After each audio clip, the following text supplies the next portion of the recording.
Okay guys, we are about to start this live here.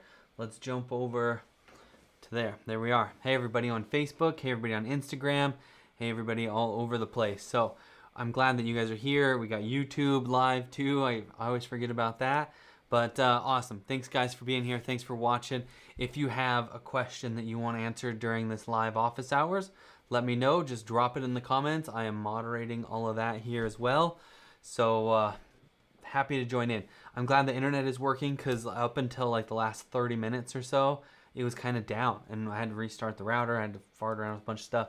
But man, good thing it's back, it's working, and that's why I didn't announce earlier today because like the internet was down. So I didn't announce that this is happening. But here we are. I see we've got some guys watching too, so we're good. We're good. Hey, glad that you're here on Instagram. Thanks for watching. So things I want to talk about today is the course coming up. That's going to be awesome. Looking forward to that. And I want to talk about finding help. Like, how do you guys find help? How did I find help at All These Images? That sort of a thing. So let's talk about like getting crew for your booth, getting second shooters to shoot another arena, or to take over when you're, so you guys can shoot 24 hours a day if you want to, whatever it is. The other thing is, like, I want to talk about dress, like how you dress for the job, how you dress for success.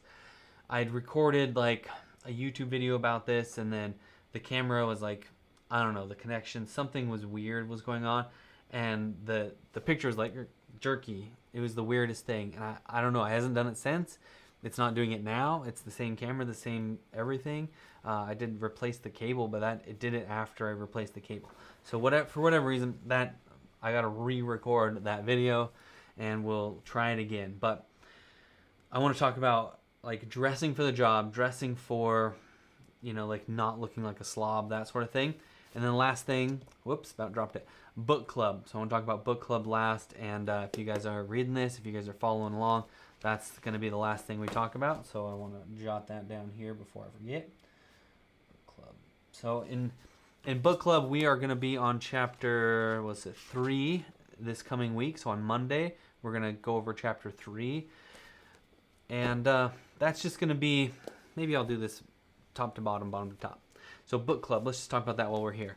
So we're reading this book. We're on chapter 3 next. We're going to start that on Monday. So in all the social media platforms, I'll drop a link to the Zoom call. So you guys can get on Zoom. We can have like a real life discussion instead of like this where you guys just type your answers, or like I like to do, when you type your answers.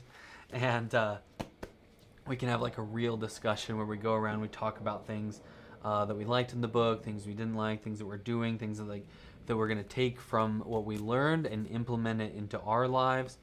I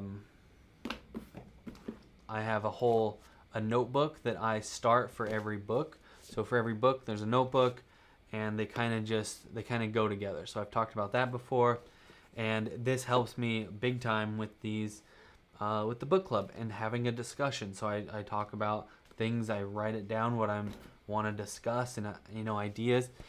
And pretty much every time, we've only done 2 chapters now, well, and the intro, but so far, everything in this book has related to another book that I've read. So it's been super cool that way. It's to like, hey, this reminds me of this other book, the one thing, or whatever it is. And so it's all kind of like, a lot of people talk about the same sort of ideas all across the board, but they just kind of approach it from a little bit different of an angle. So that's been pretty cool. If you guys are watching, let me know where you're watching from, what's the weather like there, that sort of a thing. Always good to hear from you guys, figure out who's, I can't always see, like, especially the way I'm streaming this now, can't always see like who is watching and who's not watching. So if you're here, let me know you're here. Say something. Let's get this chat going, if you will. The next thing I want to talk about is dressing for the job. Like, let's talk about not being a slob. Just gonna say it. I mean, I see so many people that will roll out and they're in, a beat up old raggy shirt. They're in shorts. Maybe they're in a wife beater. They're rolling around out in the dirt with their little towel. I don't know. A lot of things, right? So there's all kinds of like, it just looks bad. It makes the rest of us look bad. Mostly makes you look bad. I mean, people are more likely to hire you if you kind of look like them. I mean, it's kind of a hack, but it's like, it's a real thing. So if you look like your customers, you know, you dress like your customers, you dress nice, not like super nice. I'm talking like a $2,000 suit, tie, the whole, like, that's not the job we want, right?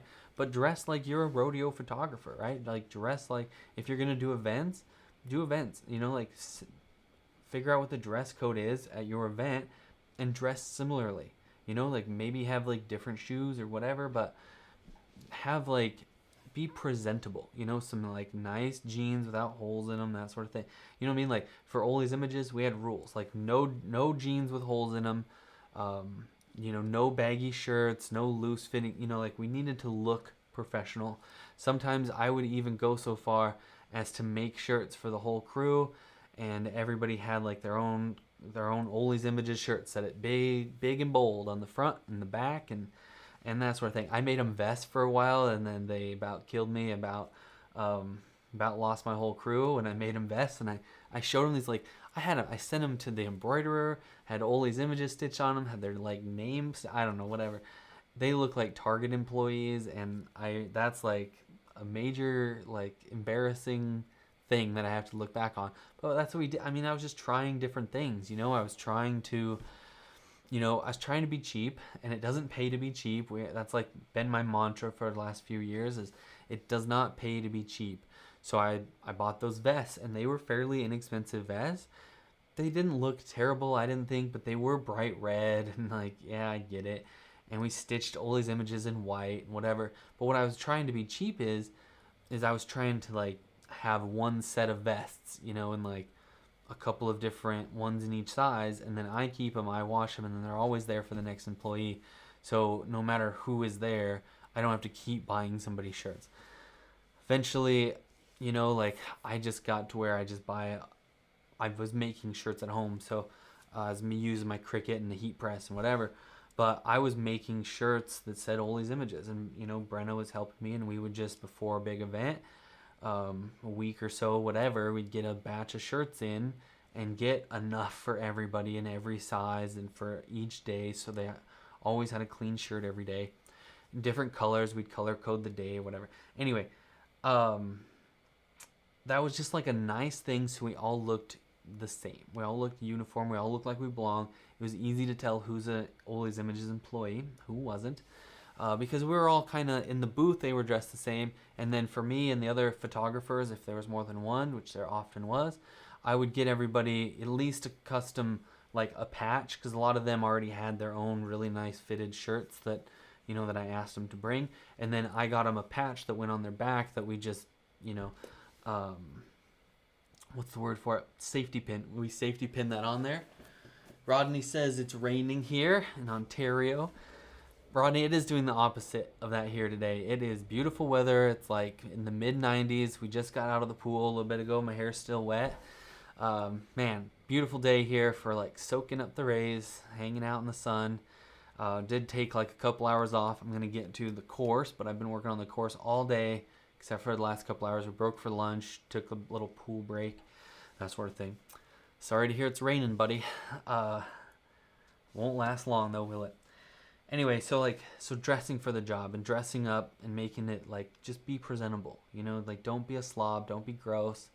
If you want to work at a high level, look like you already work at a high level, whatever that means. Every morning I would go through and press my shirts, have nice button down shirts.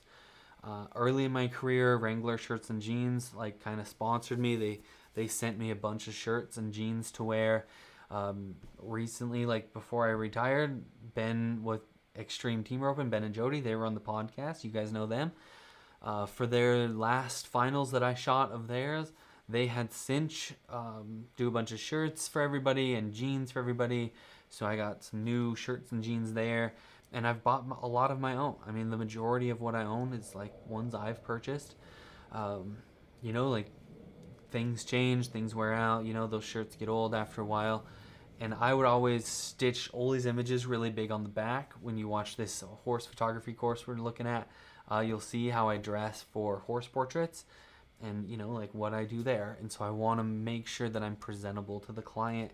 If I'm doing horse portraits, I want to dress and look the part. I want to look nice.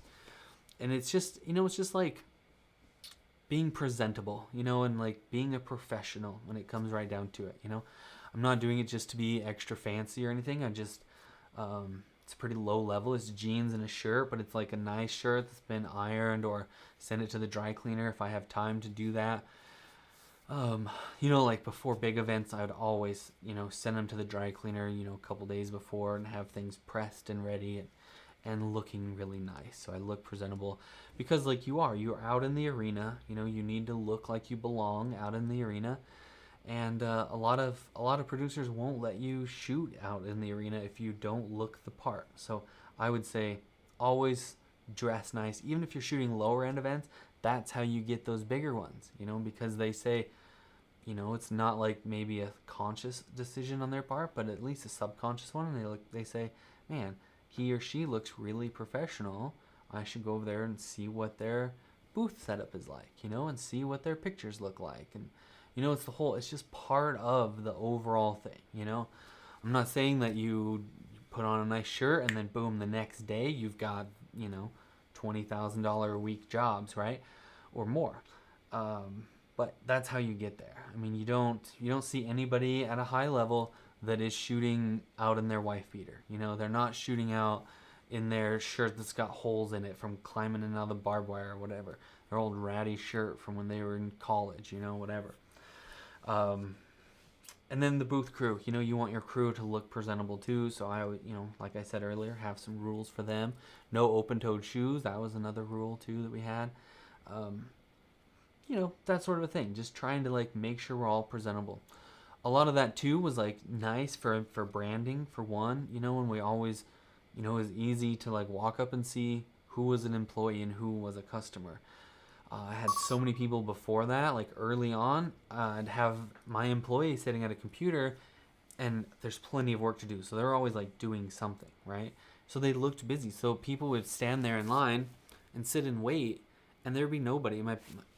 They'd stand right behind my employee just waiting for them to be done looking at their pictures, but they didn't realize they weren't a contestant. They thought it was a contestant looking up their own pictures for whatever reason, and not one of my employees waiting for them to sit down, right? So it's one of those things that if you put an Ollie's Images shirt or whatever your photography business is, give them a shirt, and then everybody knows, like, this is an employee and like I can come up and talk to them.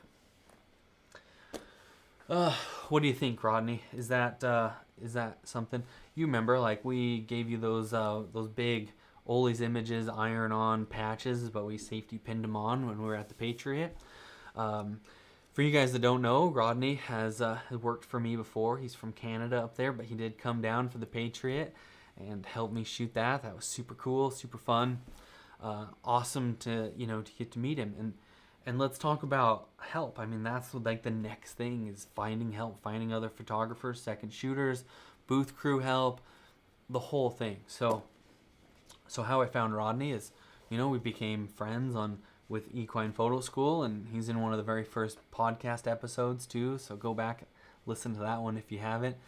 But Rodney and I, we talk at least once a week, and it's just one of those things that it started out as just like a friendly, like, hey, you want to be on my podcast kind of a thing, and then we've become better and better friends ever since. And he came down and worked for me too, and would have come down lots of other times too had the border not closed. But man, sure has been fun. It's been good to meet all these different people.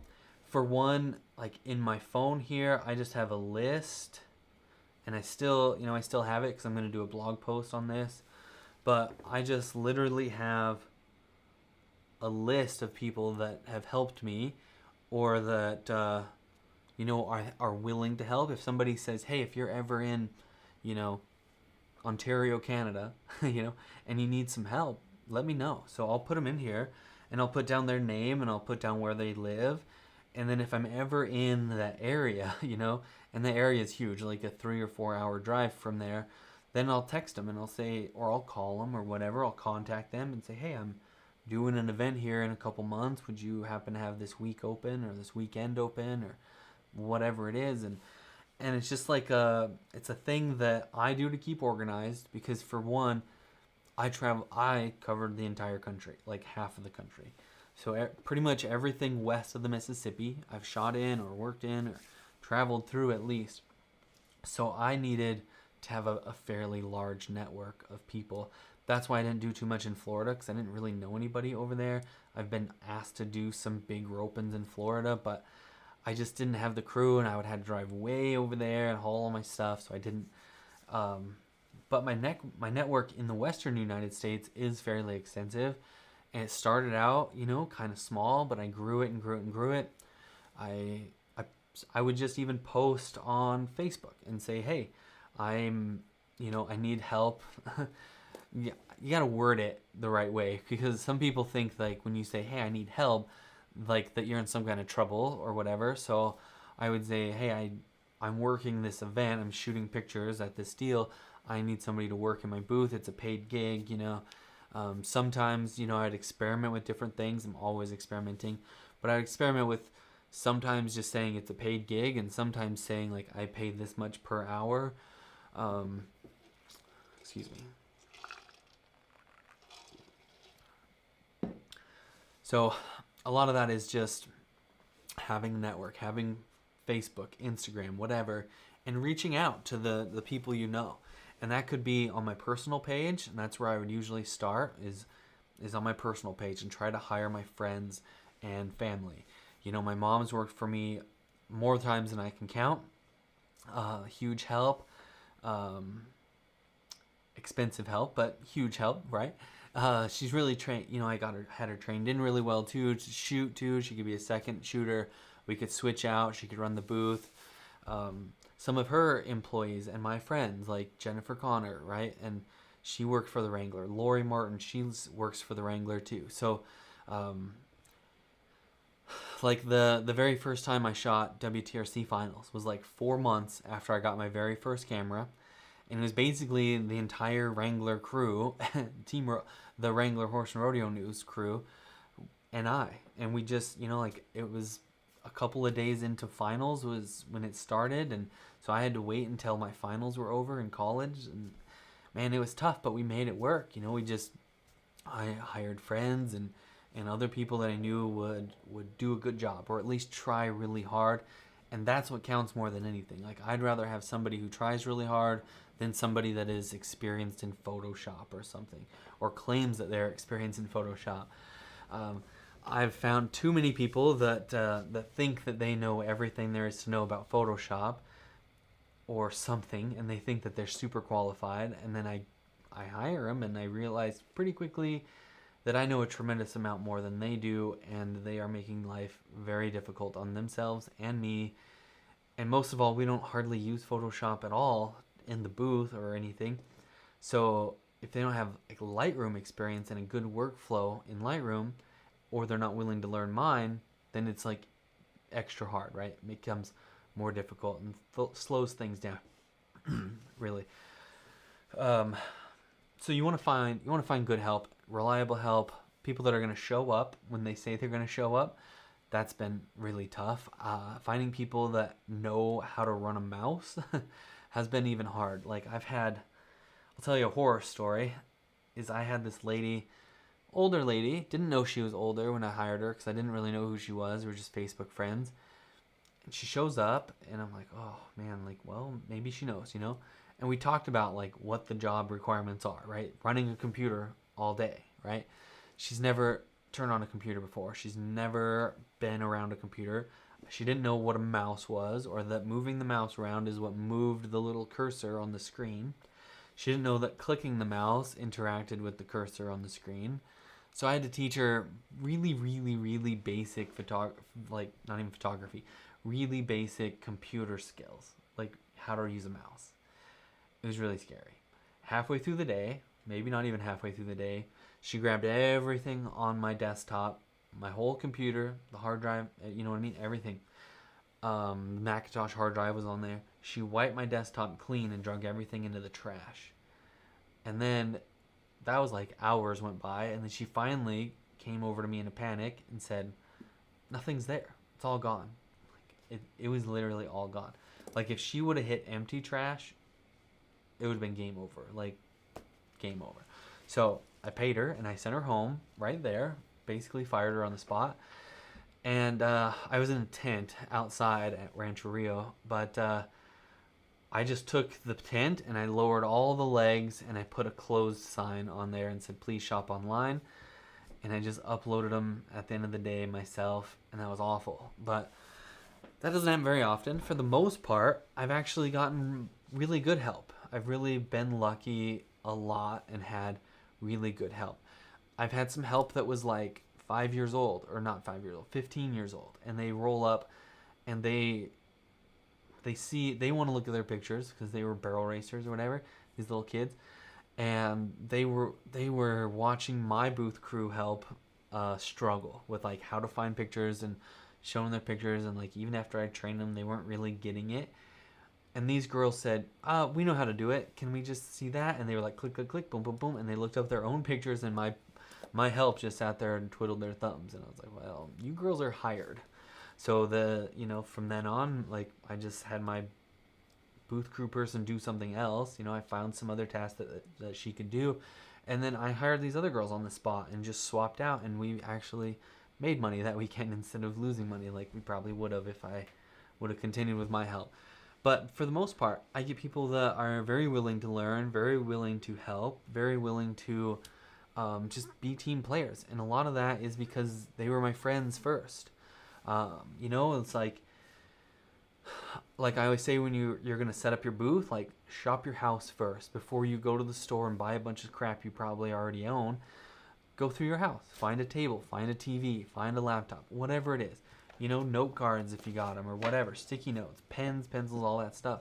There's no sense in going to the store and purchasing stuff if you already have it in your house somewhere. Same thing. Shop your friends list. Hire your friends, your family, all that stuff first. It's a great place to start. Now, I've, lost quite a few friends that way too, because, we see things differently and want to run the booth differently, and we have different opinions, and sometimes I play the boss card, and it's my company. So at the end of the day, we got to do things my way. If there's a conflict, we go back to my way. My way seems to work pretty dang good. Sorry guys, moderating the chat here, doing a terrible job. Mostly Rodney. Sorry, Rodney. Rodney says, when you are looking for help now, how do you check to see if they are able to handle that position? And have you ever let some go? Just answer my question. Good. Perfect. Well, that worked out good, didn't it? Answered his question. But basically, I do train them the day before. So when, just like from working with me, but others who are probably watching probably don't know. If you just hire somebody in the morning and you say, here you go, and you just go back, you're out shooting. I was shooting in the arena the entire day. So from the very beginning of the day to the very end of the day, there's no time for me to be in the booth at all, ever. I never get to go to the booth. So I don't have time to hold their hand and work through problems and chat with customers or do anything. I get to use the restroom sometimes, and then I sometimes, get to eat. But otherwise, I'm in the arena. I usually eat in the arena, drink in the arena, everything but use the restroom in the arena. Although, side note, tangent, let's go pull it back, rein it back in, Wooly. I did not use the restroom in the arena. Let's get that real clear. I train them the day before, and so I do my very best. At least the person that is managing the booth. What that means is they're running Photoshop or mostly Lightroom. They're printing the photographs. They're like handling the customer interaction as at the end, like delivering to customers. I don't necessarily train in the people that are just showing pictures, because if I'm just hiring somebody to show pictures, that means there's a booth manager there, and so the booth manager gets to train them how to sell pictures. And usually somebody gets to be booth manager after they've either moved up or I've really trained them well and they understand. So most of the time the booth managers are slightly more consistent help. Like Jennifer worked for me for a lot of years, over and over and over. And, Brenda's been here for like 3 years now. So she's, she worked for me a lot too. And she was, every week she was there. She was running the booth. So I didn't have to train her. And then she could train the next people, the people that were just coming for that weekend just to show pictures.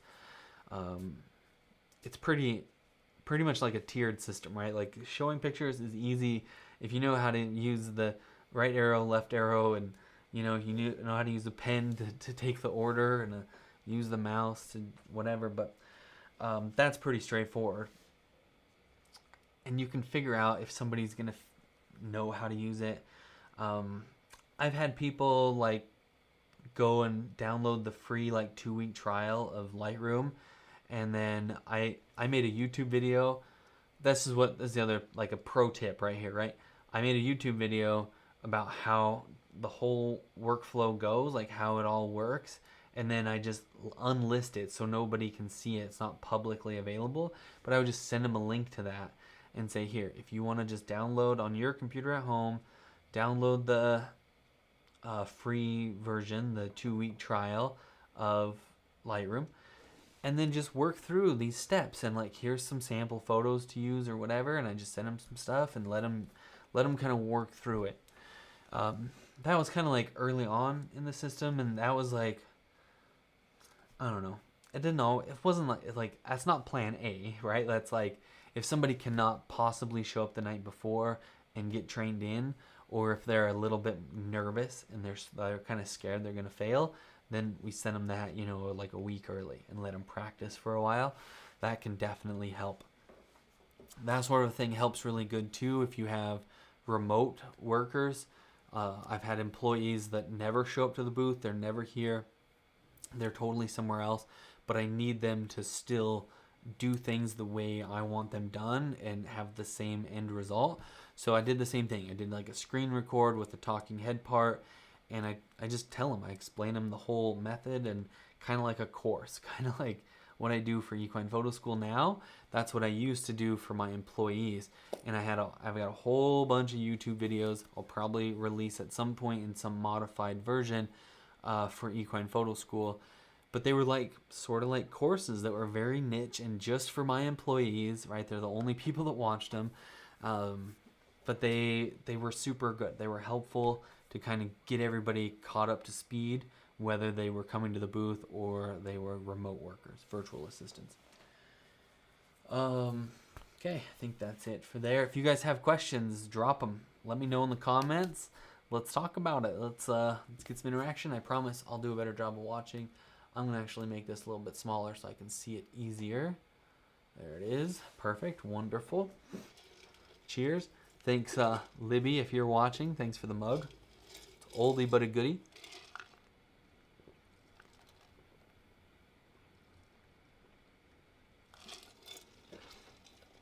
If you guys don't know Libby Susag, she used to be with Oxygen. I don't know if she still is anymore, but it was like our sales rep. Good friend of mine. Now she makes Lutefisk and Lefsa or something like that.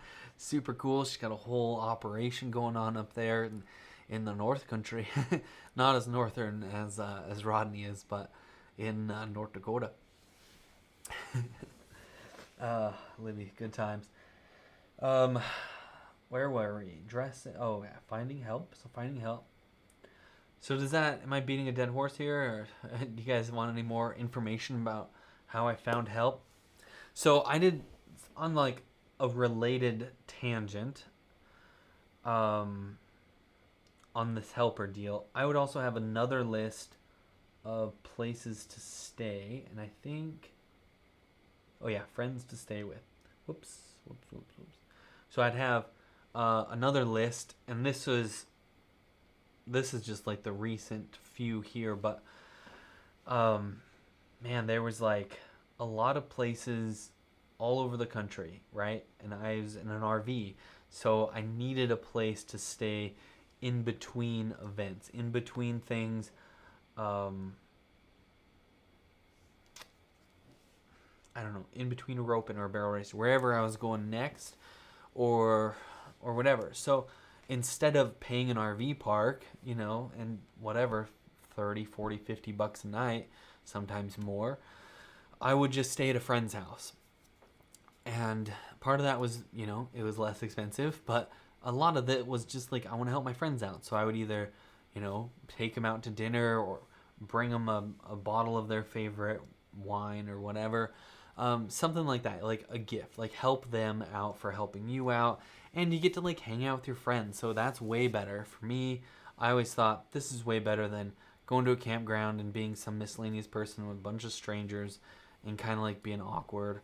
I would just pull up to a friend's house. Well, call them first, make sure it was cool or whatever, you know. But like park at a friend's house, and that was a lot of the like the most fun things. You know, like Lori that I was talking about earlier. I stayed at her house in Texas a lot. Like probably overstayed my welcome a few times. But they had like a real RV park spot. Like we just parked there, run an extension cord over. It worked out great. We weren't really in the way. It was nice, you know. And a lot of people along the way, you know, had friends in Montana, Colorado, Wyoming, all over, you know, all over the place. And a lot of them were like the producers, you know, like Stacy Thar. You guys heard her on the podcast the other day. I'd stay at her house all the time. You know, it was really nice to just have a place to chill, have a place to kind of be away from everybody, get some work done, you know, jump on their Wi-Fi, that sort of a thing. But it was just like, you know, goes along with finding help, is like finding a place to stay. If you aren't in the RV life and that's not how you travel, and you just what I call starfish in and out, you go here and back and there and back and there and back, home all the time, you have like a real home location, well, you miss out on all the fun times like hanging out with your friends all over the country. But you know, we all do different things. Excuse me, I thought I was gonna sneeze. I just posted a little bit ago too, earlier today, on Instagram, but Facebook stories. Basically, I had a challenge for you guys, and if you guys saw that, like, let me know in the comments here. But I had a challenge. So make yourself a rule, or two or three, whatever. But start with one. Start with one rule, and then live by it for a while and try it. Just try it out. Try out different things. It could be something arbitrary, like saying no to everything for a month, and then the next month say yes to everything. Every time somebody asks you to do something, say yes. They ask you to take a picture somewhere, say yeah. You know, just be open to opportunities, or say no to everything and see what those are like. One of the rules that I had that I mentioned in the story earlier today too was I'm going to only book events where I think the weather is going to be really nice. So if I think the weather is going to be between 60 degrees and 80 degrees, I'm going to book it, you know? So what that mean, in the summertime, I'd go up north, you know? And it's like 70, 80 degrees in the north, you know, Wyoming, Montana, around there, the Dakotas, do some events up in that area. And then as it started to get warmer, or no, yeah, that was the summertime. So it's summertime up there. And then winter down here, Arizona, Texas, Oklahoma, you know, like it gets pretty dang cold in Texas and Oklahoma, you know. But when it was getting really cold down there, I would come here and shoot events around here, or just take the time off, whatever. But that was part of it. It was like, well, this is like my why I even want to do this in the first place, is to travel, is to go around, you know, take a few years, you know, out of college, and not really focus on getting a real job, you know, just like give it a shot, travel, see the places, do the things. And that was one of my rules, is so I didn't just get stuck in one spot. It's too easy to just be comfortable. It's too easy to just say, this is good enough, right? Well, make a rule and you got to stick to it, you know, because like you're a person of your word to yourself, right? You gotta do what you say you're gonna do. So if you say, I'm only gonna book events between 60 and 80 degrees, and I mean, you know, it's not a perfect world, right? Like you think it's gonna be great, you know, wherever, and it ends up not being, because weather is weather, right? It changes. But for the most part, like 90 something percent of the time, I lived between 60 and 80 degrees for the last 7 years. Like it was really good. So I would definitely, like, you know, come up with a rule, figure out your why, first of all. Second of all, like, you know, make a rule that helps you live by your why. And I think that's going to help a lot of people too. Like, I have a book back here somewhere. I was going to grab it, but I don't see it. But anyway, it's from Simon Sinek. It's called Start With Why. It's a really good book. It's really thin. It's great read, quick read.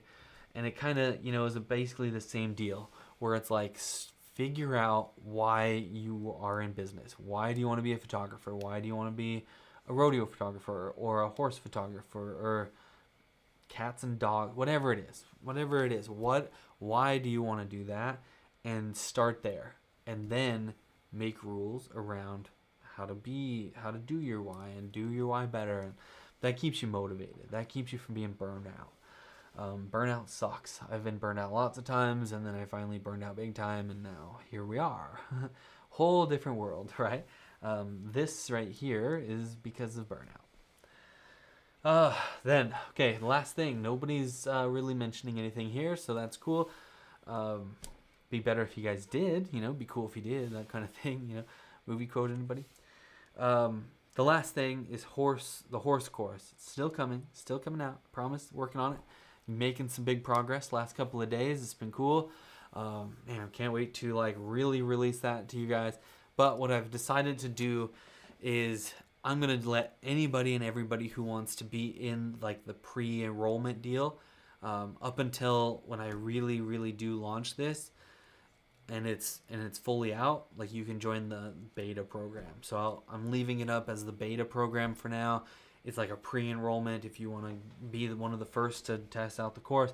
And if you want it at the big discounted price, that's it. It is a one-time payment. I'm not going to do a payment plan on the beta program. When the full version comes out, there'll definitely be a payment plan option or the full price. Generally speaking, on all of my courses, I try to do a 20% increase. If you're doing the payment plan, you end up paying about 20% more than if you just do it all in one chunk. But that's kind of how everybody operates. I think that's standard procedure. The course is going to be really cool, and I want to talk to you guys a little bit about that. So I don't want to screw this up. So what I'm going to do is click the right button, and then I'm going to get to the right spot, and I'm going to talk to you guys about. I had this pulled up, and then I deleted, or I made changes, so I'm sorry, but let's just pull it up real quick. It won't take but a second. I promise it'll be all good here. I'm going to tell you guys what is in the course here. Go through some modules, get you guys excited maybe, I don't know, but kind of talk to you guys about what is going to be in the course.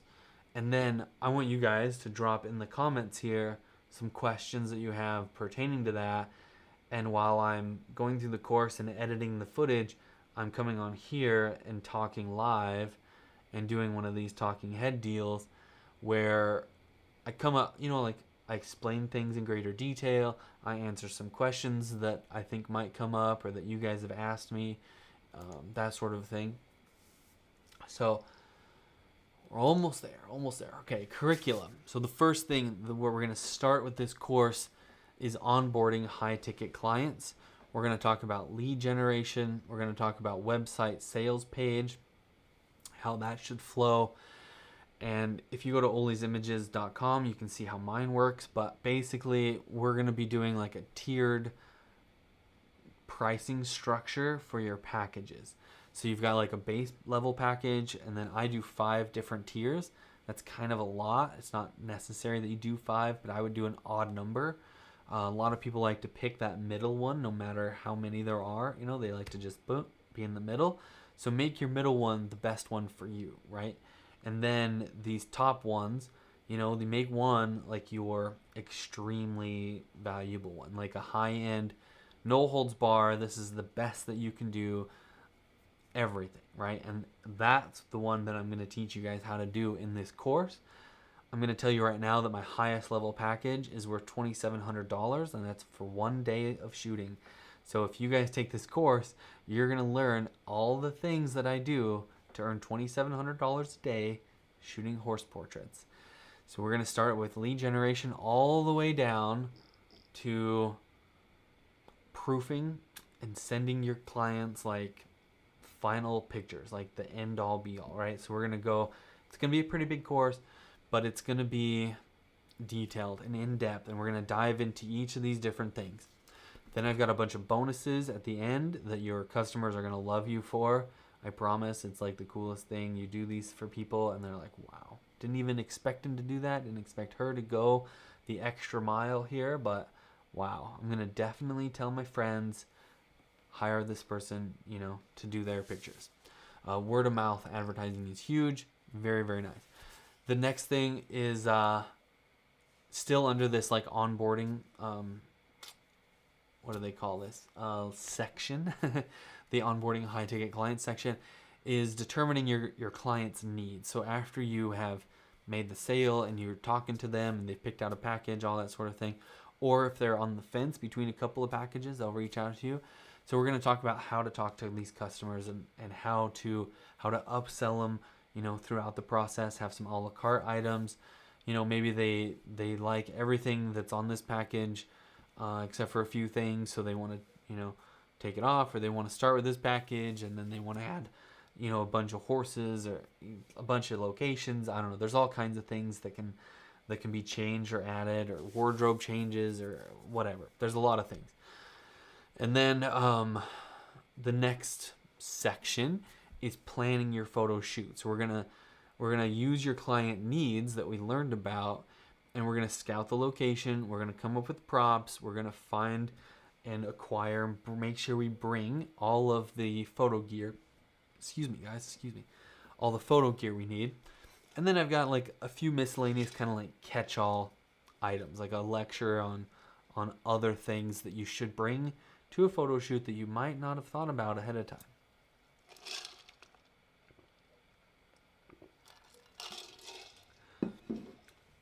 All right, do you guys have any questions on either of those first here before I get too crazy carried away? Any questions on planning your photo shoot or onboarding high ticket clients that you want to make sure that I cover? I can chat about it now, be happy to, or we can make sure they get in the course. So type away. The next thing, the next section is going to be creating perfect confirmation photos. So we go through a whole deal. I've just completed editing that today, but I'm happy if you guys have some questions to do a little bonus content in there too. So that's going to be really cool. I'm really excited about that. That's going to be kind of like a big like first start, right? And that's how we kind of start the whole day, start the course. That's how I recommend. This is also like the order of events that I recommend you shoot a day like this in. So it's really nice to go through all of these different things. We're going to talk about like 5 different shots that you should take during confirmation photos. Some simple hacks to getting the horse's attention, lighting horse portraits, and camera position and camera settings. We definitely want to talk about that. The next thing is jaw-dropping free motion action shots. So you've seen them posted. I've shared them a whole bunch of times. Sonia's been sharing them like crazy lately. Those just like really cool action shots of the horse just powering through, running around, acting crazy, you know, things are dirt's flying all over, that sort of thing. You get muscles ripping, hair flying, all that kind of stuff. So we're going to talk about the goal, the plan, and the gear for that. Then we're going to go into nailing black background photos in camera. So we're going to light those. We're going to talk about the goal, the plan, the gear. That's kind of how this themes out here. Client proofing, we're going to do that the easy way. I'm going to show you guys the easiest way to do that. Clients are happy with it. I've never had a complaint about it. And it makes my life super easy. And I'm all about making my life super easy because I have so much on my plate. I do so many of these photo shoots and so many events that it's like I can't spend a tremendous amount of time after a photo shoot or before a photo shoot or whatever. So it has to be slick. It has to go fast. So I'm going to talk to you guys about all the things that I do during a photo shoot to make my life easier after a photo shoot, the things I do after a photo shoot to make my life go fast and easy and move on to the next thing without sacrificing serving my customers at a high level. So we're gonna talk about the goal, the plan, and then how we implement on that plan. And then the last thing, the bonuses. Talked about that a second ago, but there's gonna be some really cool bonus things that I do for customers that are kind of like above and beyond. It's stuff that they didn't pay for, they didn't ask for, they didn't know they were gonna get, but I do it virtually every time in some fashion or another, or some form. And some of it is just like I see it and I do it, right? I think of it while we're there, and a lot of it is just, I look around and I see things that need done, or I'm asking questions, I'm talking about things, and something comes up, and then before you know it, like we're doing something else here too. We're fitting it in, we're making it work. We've done some cool stuff. Like, I was gonna go grab a picture here, but I've done, like, last time I did this with Sonia's horses, and we got all the way done at the end of the day, and I found out through talking to her girls throughout the day that they've been taking some MMA classes, right? Mixed martial arts. They've been kicking and boxing and stuff, and so they had this big MMA bag that they've been beating up. And I brought smoke bombs because we did smoke bomb pictures with the horses. And so I said, hey girls, we got a few of these smoke bombs left. Do you guys want to try it out with your MMA, right? So we took the lights. We did 3-point light setup. We made it go black background, just like we do in this course for nailing black background pictures of the horses. But we did 3-point light. We really, it was pretty cool. But we ran around with smoke. I had somebody else, one of my assistants, or the girls, they like to do it around each other, but they had friends over, so we had all these kids running around with smoke bombs, super fun, and we were lighting them, punch the bags, kind of fighting each other, but kind of fake fighting for the camera. We didn't want anybody to get really hurt. It was dark, and there was lots of flashes and smoke, so we didn't want anybody to get hurt. But man, it was just super fun. It was just like, we didn't plan on it. I kind of planned on it a little bit. I had been thinking about it because I'd heard earlier through Sonia that her girls were taking MMA courses. So I'd been working on some ideas, but I didn't tell anybody that that's what was going to happen.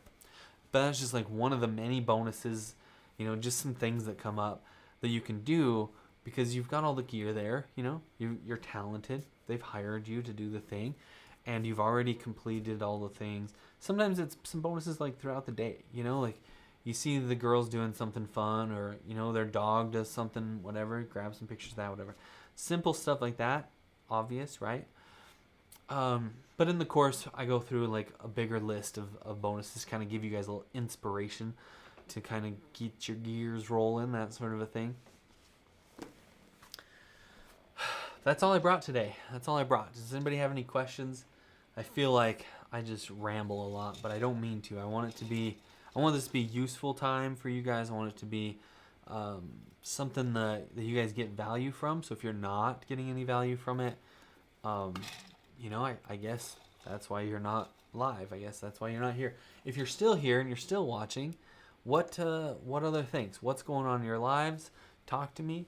Let's go for at least 12 more minutes.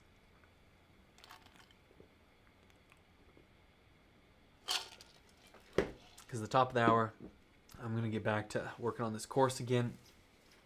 Whoa. About knocked it all over. So, if you guys are going to read Master Your Time, Master Your Life with me, and you want a link to this on Amazon, affiliate link to help support Equine Photo School a little bit, that'd be super cool. Let me know. I can drop it in the comments after we're done here. I could probably do it now. I probably should do it after. Don't want to take everybody's time doing that. But if you've already bought it, type in book, drop the word book in the comments here, and love to know who's going to show up to the next book club meeting. Just like, it's a thin book, it's easy to read. I think you guys can handle it. I think you'll really like it too. It's nice because it's not just for like the corporate world, or it's not just for people who live in town or whatever. If you live on this planet and you have time that you can control, like even a small portion of your day that's under your control, I think this book will help you. If it doesn't, if you read this book and you try some things out and it doesn't work for you, it doesn't help you, let me know. I'll buy the book from you and I'll give it to somebody else. I don't want to steer you wrong, and I don't want you mad at me because I made you buy a $10 book or whatever it is. I don't know. Whatever. I'll buy it back from you. I don't care. I love books. Hey, Monica, I have a potential large horse show that wants a proposal from me on maybe doing all their photography for the 4 days event. What are some key things I need to ask or explain in the phone call coming up? Want to not sound green. Well, first of all, you might just sound green anyway, and that's okay. There's nothing wrong with being new. Everybody's new. The people you're talking to, they were green once too. So don't feel too bad about being green. That's first. Like own where you're at and who you are, and I don't know. First, I'd start there. Potential large horse show that wants a proposal. So think about things that you want. What kind of money do you want from it? Like, that's a big elephant in the room. Want to get that out of there right away. So if horse shows, if you get paid for a horse show, how much do you get paid normally? What's been your rate with other producers? What's kind of something that's normal for you, and what would you expect from something that big too, right? So, a little bit of both there. You're probably going to want a booth space if you set up a booth, right? If you want to be in a certain spot in the arena, make sure that they are going to give you access to that certain spot in the arena. If you want to have your banners up, make sure that that's in your proposal, right? There can be a lot of things that aren't necessarily, I get paid this much, right? If you need a hotel, if you need 2 hotels, if you need an RV parking spot. Some things that were in my proposals was like, I won't charge you if you don't charge me. And if you are going to charge me, I'm going to charge you. I need to have a booth space. I need to have internet. I need to have an RV spot. I sometimes needed a hotel for my crew if it was big and I had more crew, or they requested a second photographer. I needed either an RV spot or a hotel for them. It's all very personal. It very much depends on what you want. I was reading this book the other day, and this is like sort of on topic, but I forget who it was. I forget who like the artist was, but they had like this M&M's clause, and it said, I need a bowl of only green M&M's in my dressing room. And what that was a clause in there that if there wasn't green M&Ms in their dressing room, they wouldn't do the show. Not because they were finicky and needed green M&Ms. It was because if they couldn't do that, or if they didn't do that low-level ask, it meant that they didn't read the contract in the first place. So there's probably going to be a lot of other things that were glossed over and skimmed over, and it was going to be a mess anyway. So you could do that if you want to. I don't know. I never did anything silly like that. For me, I never charged the producers unless they really wanted to, and I just gave them so much value that they pretty much made me take some money from them. For the most part, I just said, I'm going to do it at 0 cost. I'm going to give you some pictures if you announce me, like if you let me give your announcers a little script, if you give me a booth space, if you give me a RV spot, place to sell, and promote me on your social media, that sort of thing. You help me, I help you, right? That sort of thing, like a nice give and take. It doesn't have to be a financial exchange. Now, horse shows are a little bit different. I know a lot of people that get paid for horse shows for being there. You could do like what I was doing and charging the producer to give everybody a free social media copy. So if you're interested in that sort of a thing, like, we can have a discussion about that. If you want to deep dive deeper into this discussion or any other discussion, just book a coaching call with me, and I'd be glad to talk to you about it further too, or anybody else for that matter. If you want to book a coaching call with me, be happy to talk to you about anything you want in detail. We got an hour or whatever. Does that help, Monica? Is that helpful? Hopefully that's helpful. I would say, like, you could pitch them some things like that. Like, if you want to say, hey, I've got this idea where we could give all of your contestants a free photograph for their social media, and it's gonna say social media use only. It's gonna say your logo on it. It can have a not only the producer's like event logo, but it can have a sponsor, like Rodeo Rigs or whoever, Classic Equine, whatever. If Ollie's Images is sponsoring the deal, it could say Ollie's Images on it, whatever. Equine Photo School is sponsoring this horse show, right? It could say that on there. You're gonna put your logo on there, of course, right? You always put your logo on there. Good. I'm glad that's helpful, Monica. So it could be a number of things. It could be anything you want it to be. So kind of like we were talking about earlier too, is like making up your own rules. This is a perfect example. You make up your own rules. Like, hey, in every contract I put this, right? So in every contract I need an RV spot. I need a booth spot, right? Like I want to sit in this location in the arena.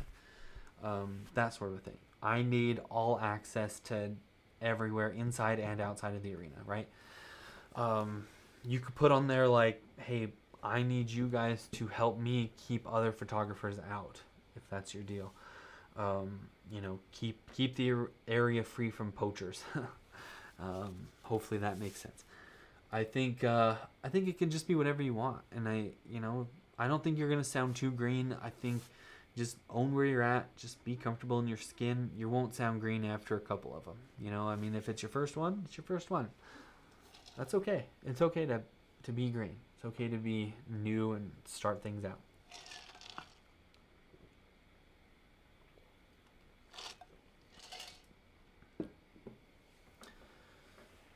All right, guys. I think that is going to end it. So if you guys are still here, I appreciate you guys for sticking with me for this hour. Book a coaching call with me if you're so interested. VIP days. Guys, I forgot about VIP days.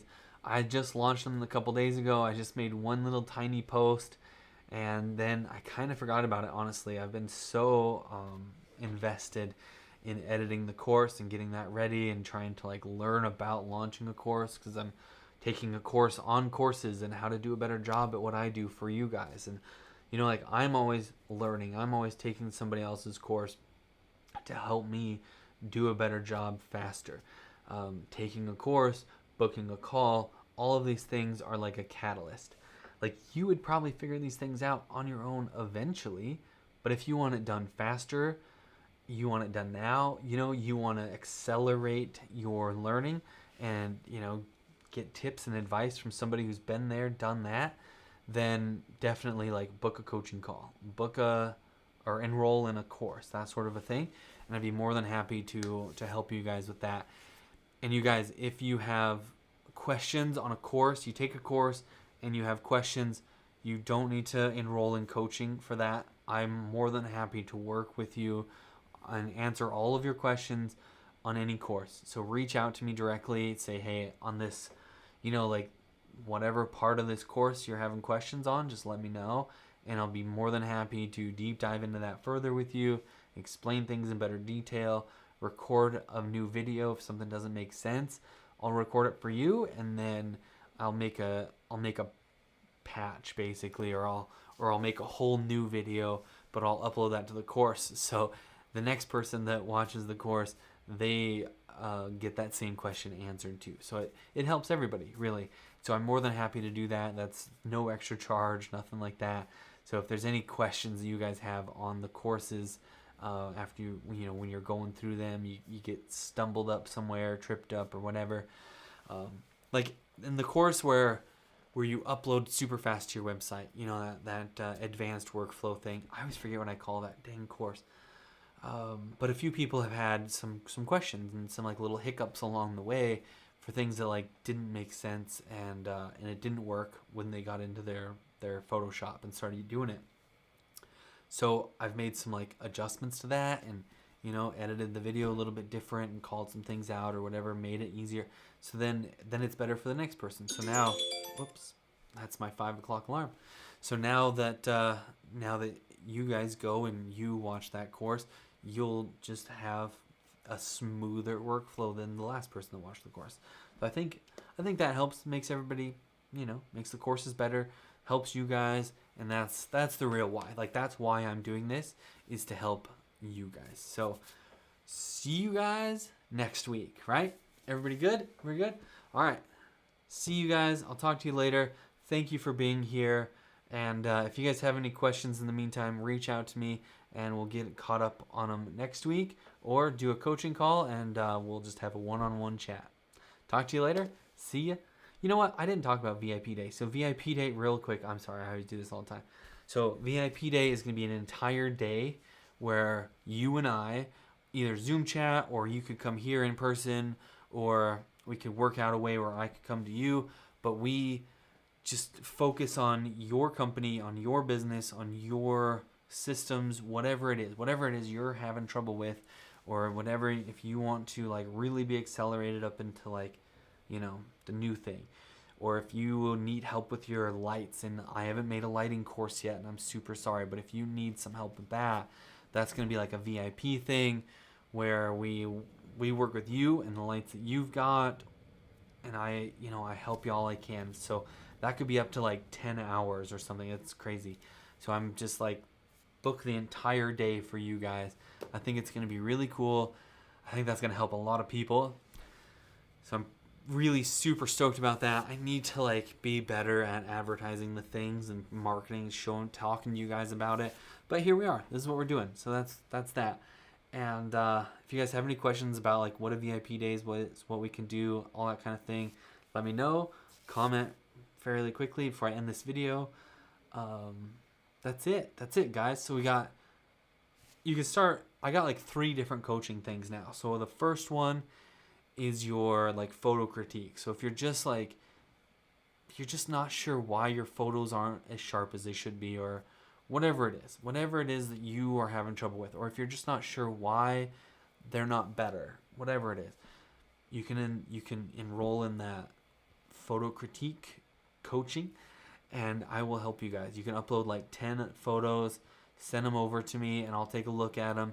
And I want you guys to send like straight out of camera ones as well as edited ones, so we can see what your metadata is, what you started with, and what you guys are looking to achieve. And then I'll try to help you guys do better at editing, better at taking the pictures in the first place, all of that sort of stuff. So we'll talk about lenses, lighting, gear, all of it, right? We'll talk about anything and everything that will help you improve those photos. Then the next thing we've got, the second thing, is business coaching. And that could be basically any kind of coaching, but it's an hour-long Zoom call. You and I talk about whatever topic you want to discuss for an hour. And we just kind of, deep dive on one. Sometimes we get to 2 things, depending on, how concise it is or how quickly I can answer your question and get you guys the clarity you're looking for and the confidence to move forward. So those have been huge. A lot of you guys have taken those business coaching courses, or enrolled in business coaching. It's not a course, sorry. It's live, you and I, Zoom call. Those are cool. A lot of you guys have done that, and it has been the most fun. That's when I was talking to you guys earlier about having like an odd number of things, people always choose the middle one. It's just like this. You guys are doing a lot of that business coaching one, and that's my favorite one to do anyway. So it's like super fun. We sit down, we talk about something to get you guys over a little hurdle you're having, and then poof, you're like off to the races again. It's so cool to watch, especially like the week. If I, kind of keep up with you guys, chat with you guys in like the week after that too, and kind of watch and see what's going on. And it's just like you're on a rocket ship after that too. It's super cool. So I'm excited for the VIP days. They're super new. Nobody's gone through that yet, but I'm really excited to like deep dive, jump in with you guys on your business, really focus in on several things and go deep and really, really accelerate your business fast. So get you guys over those humps, get you into, whatever. If you're having trouble setting up the booth, you're having trouble figuring out strobes and lighting and whatever, or horse portrait lighting or arena lighting or whatever it is, camera settings, you need help buy a new camera, I don't know, whatever it is. We can do several things in that. Usually, it's going to be like an all-day thing. It doesn't have to be, if you guys want it to be shorter, it can definitely be shorter. But those VIP days are super cool. I think that's definitely something that is going to help the right person at the right time just really accelerate their learning and their career trajectory, right? Let you guys kind of take off. So before long, I'm gonna just be at another hour, I guess. So let's just end the stream here. I don't see any more questions over here. Thank you guys for being here once again. I will